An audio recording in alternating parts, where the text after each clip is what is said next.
Hey, Jennifer. Hello, everybody. Let's talk about gun violence today. Today is when we record this, it's May 18th, 2018. And we just heard on the news that this 17-year-old boy, Demetrios Pagurtsi, shot and killed 8 people at his Santa Fe high school. And I'm devastated. I have a particular love for my educator friends. And I happen to know that every educator, whether they're in private school, in public schools, in K through 12, they're worried. They're very concerned because this is not far from them. And I also know this is even affecting, university campuses. So everyone's scared. We keep getting all these statistics that show us more kids. One of the stats I read today was that more kids have been killed in schools in this country than adults have lost their lives at war, Yes. American people at war in the last year. This is huge. This is huge.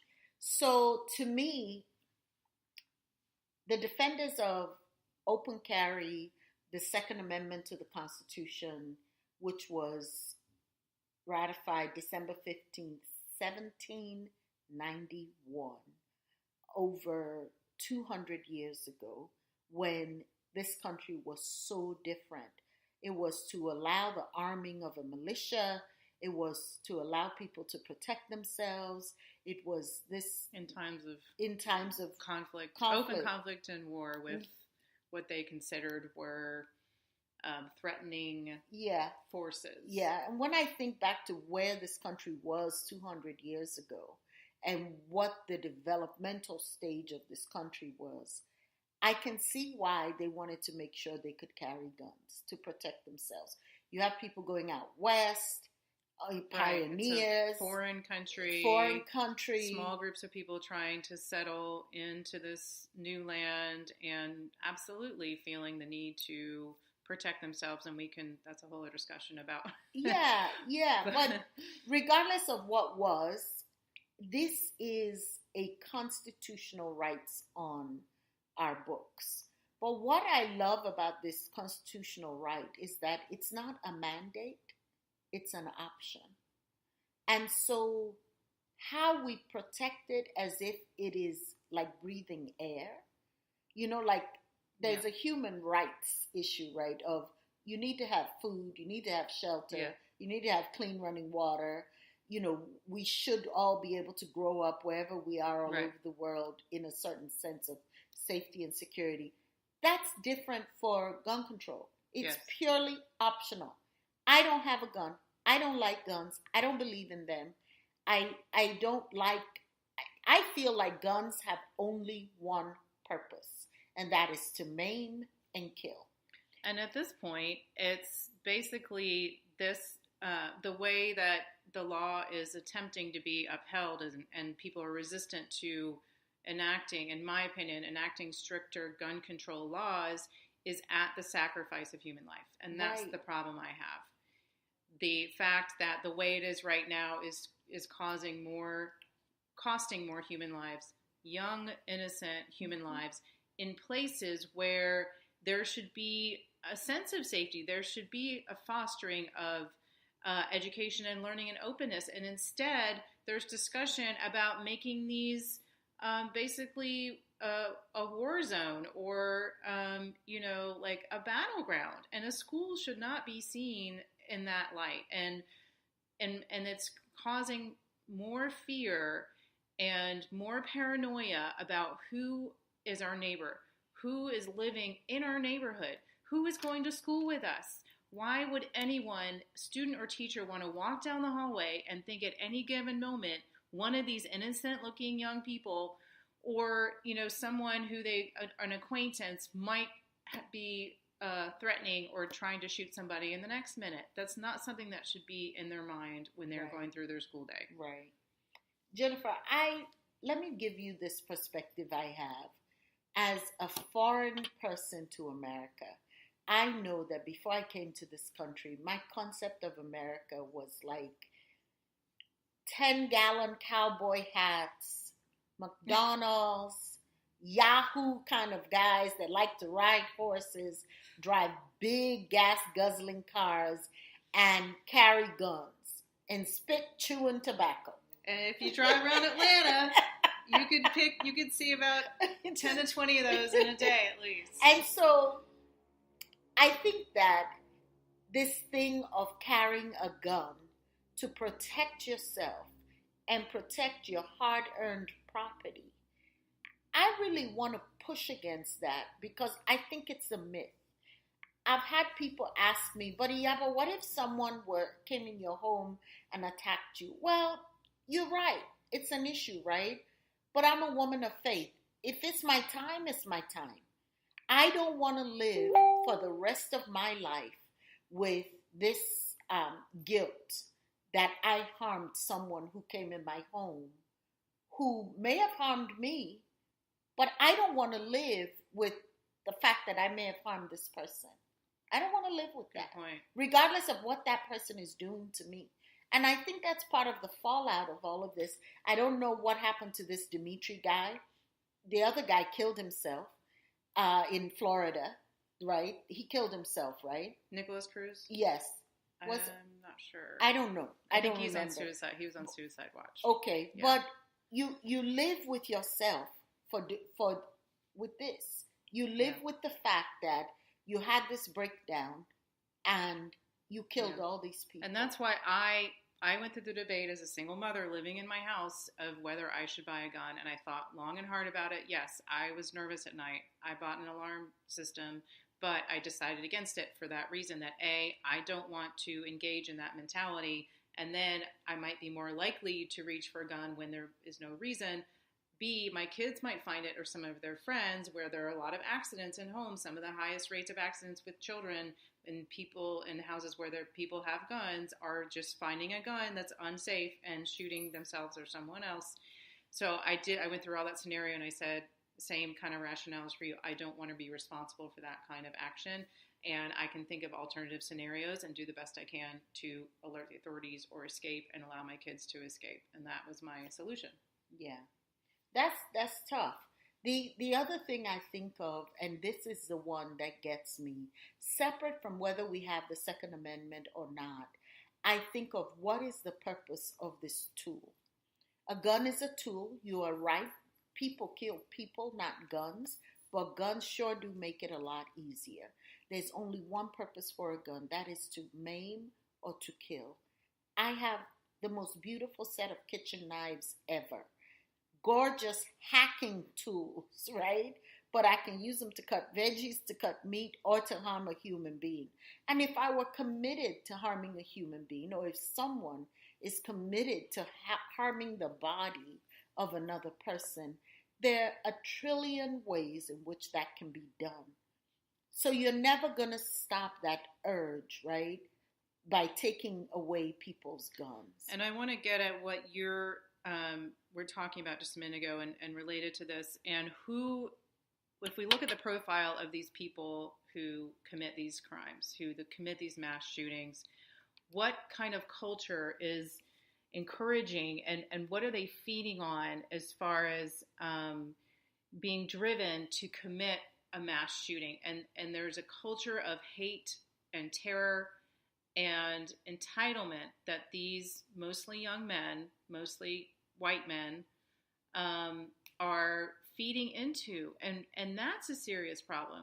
Why are we allowing this atmosphere and environment for young men who, this young man could have been helped in some way. He could have been conditioned or I think educated in a way that prevented him from having this mentality to think he could just go out and do this, and that it satisfies some urge or something in him that he felt was so imperative that he had to do. Right. That is a problem for me. Why are we fostering this for kids? Why are we fostering this kind of hate? This kind of sense that I can go kill all these people. I think his T-shirt said something like that, "Born to Kill." that's a problem for me, because then people, that's dehumanizing, and we're talking about our Mm-hmm. core values. Mm-hmm.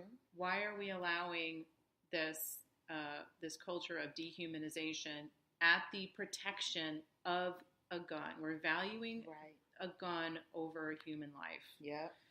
Yeah. Um, The other thing about this, Jennifer, that we must touch on, this is a white male. This is not a Muslim. This is not a black person. And the media characterizes whenever we have homegrown terrorists, because by the time you're killing 8 people, you're a homegrown terrorist. That is an act of domestic terrorism. And the yes. media will always, all of a Downplay sudden, it. yeah, they'll downplay it. They'll start saying, well, mental illness. They'll come up with a bunch of things to Excuse it. excuse this behavior. Now, a couple of either the last Surgeon General or the one before him said that loneliness is an epidemic in America right now, and it's one of the top public health concerns. Yes. And I think that these kids being bullied in school and, having emotional issues. Yes. I don't know what his mental health status is, yes. but everybody has emotional issues. Being bullied and feeling rejected and not feeling part of the in-group is common for yes. anybody 17-year-old in high school.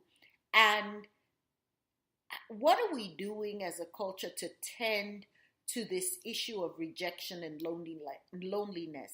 And this is a bigger overarching issue, because I think it relates to the fabric of our American culture and this, how we hype up individualism, yes. right? And we don't talk enough about how we belong to each other and how to cultivate relationships that foster exactly. a sense of belonging. And this gets into a topic we're gonna talk about in a following podcast, which is the white woman's tears. So instead of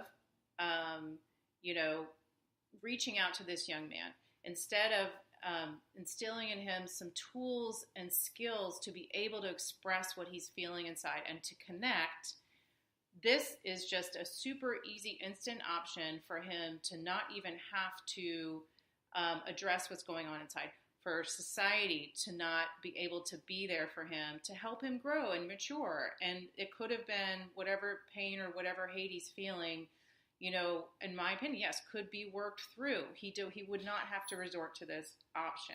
Mm-hmm. And we have to do better as far as arresting that process of loneliness, isolation, despair, hate, and reach out to these young men. And also on the flip, then keep the guns out of their hands long enough to be able to do that. And going back to Stacey Abrams, she talks about how she's not against gun ownership. She grew up shooting guns in Mississippi, but the gun control laws are not strong enough to keep guns out of the hands of people who should not have them and are either having mental issues or would have a possibility of doing harm to other people.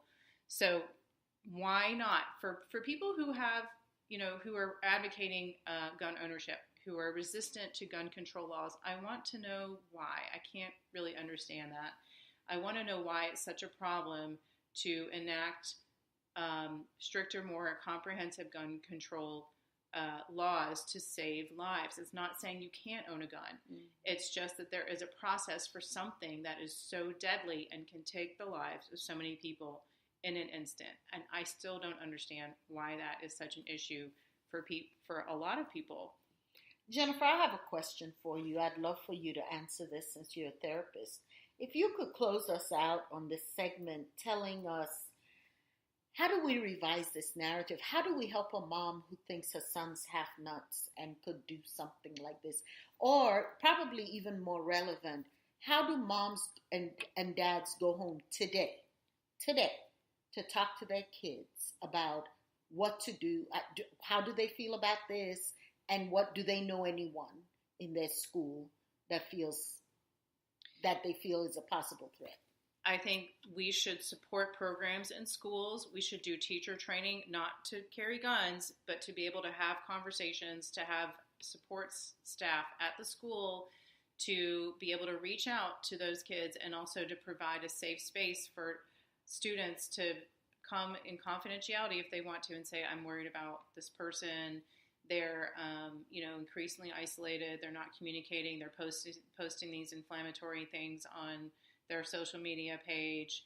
And then having it be okay to reach out to that young person, to offer them support and counseling with connecting with, if there's bullying issue going on, to address that. I personally don't feel like schools in general address bullying in a way that really makes students feel that they, secure enough to go talk to somebody about it. Social media fosters bullying, in my opinion, and that's another issue. Yeah. And young people are so dependent on social media, and I just think it's so destructive. So we have lots of different factors playing into this, but allowing parents, teaching parents, training parents to talk to their kids. The line of communication, just as a parent, keep that line of communication open no matter what. Don't shut down your kid. Don't criticize your kid. Don't give them conditional conditions around talking to you about certain issues or coming to you, because they won't. Yeah. They won't, if they don't feel like they can talk to you or open up to you about vulnerability or whatever they're struggling with, or that you won't understand, they won't do it. Okay. So, it's a lot of different things. But in the meantime, having a gun, allowing a young kid to have a gun is not the answer. Wow, that was great. Thanks, Jennifer. Thank you for listening to Present Pilgrimage. See you on the next go around.